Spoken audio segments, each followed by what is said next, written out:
Castle. Hold or terminate die! That's Sir Fulk Greville there, who died horribly when his servant stabbed him. Oh. He is one of the people the conspiracy theorists say was actually Shakespeare. He was around about... He said he was Shakespeare. No, conspiracy theorists, because some people believe that Shakespeare wasn't actually a real person, it was a writer name, and he's one of the candidates to have actually been Shakespeare, because he was around at the same time. He was a writer as well. He was a member of a secret writing society, but his code name or whatever was Shakespeare, but in two different words, it was Shakespeare. Yeah. And he had working for him, because he lived in the castle, one of his gardeners was called William Shakespeare. So it's like, wait, well, if you look at it, it's like the evidence is there. Personally, I believe Shakespeare was Shakespeare. Leave him alone. Yeah. He's dead already. Bye. Filming us on a day when we were absolutely drenched, so we look lovely, yes. But they can now see all of us, but they can hear us because the sound is here. So we can never get a far away enough shot. Welcome to Warwick Castle. So this is where we're having lunch.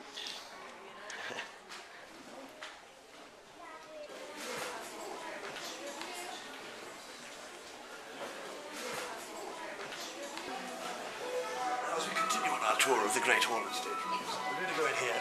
We're going to turn left into the state dining room, where Queen Victoria, Queen Elizabeth II and Princess Diana have all taken lunch.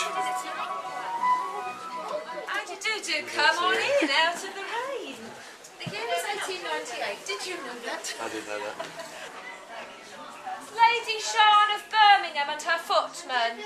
Do go on through, Lady Shan. I'm sure you'll have a lovely time. Thank you. Thank you. Do take a seat if you like.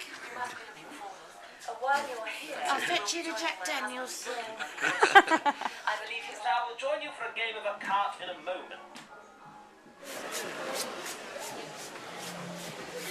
See that tiny little supermarket right there? That was made for a child, which is very rare because armour is so expensive. A child got 2 months to grow and it has to be made to measure. Yeah. And that boy that was made for died at the age of 7 because he was a really ill child. But his nickname was the Noble Imp because he was so small. So yeah, he's 7 years old. His job is to run onto a battlefield and collect the arrows the archers have shot and bring them back again. Because the English archers can shoot 12 arrows a minute, but they only carry 48 arrows, so they've got 4 minutes worth of ammunition. So the 7-year-old's job is to go and get that ammunition and bring it back so they can shoot it again. So a lot of the time he has to pull arrows out of dead bodies and stuff like that and bring it back, which is a really fun job when you're 7 years old. This is like the workshop. This man, he's a carpenter, but because he's a specialist, you actually call him Cartwright or Wainwright, which is where the surnames come from, Cartwright and Wainwright, because he's Mr. Fletcher. And this one over here, that's Mr. Bowman, or Bowyer, because he makes his strings as well, you can also call him String Fellow.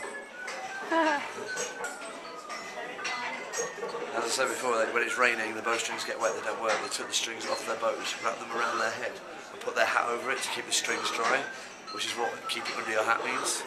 How do you keep your bowstring dry? Keep it under your hat. Well, you know, stingers, the police launch those traps across roads that burst criminals' car tyres. Yeah. There's a medieval stinger, just a big net with a load of nails in it. You throw that in front of horses, and the horses stand on the nails.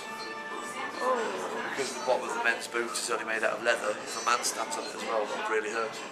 So this man's the master of the wardrobe, and he's really, really rich. And you can tell how rich he is just by looking at his shoes. Because the longer and pointier your shoe is, the richer you are, because it's a waste of leather. And those platforms underneath, they strap onto his feet to keep his nice expensive shoes out of the dirt. The medieval platform shoe. I love it. I think it's better than the old one.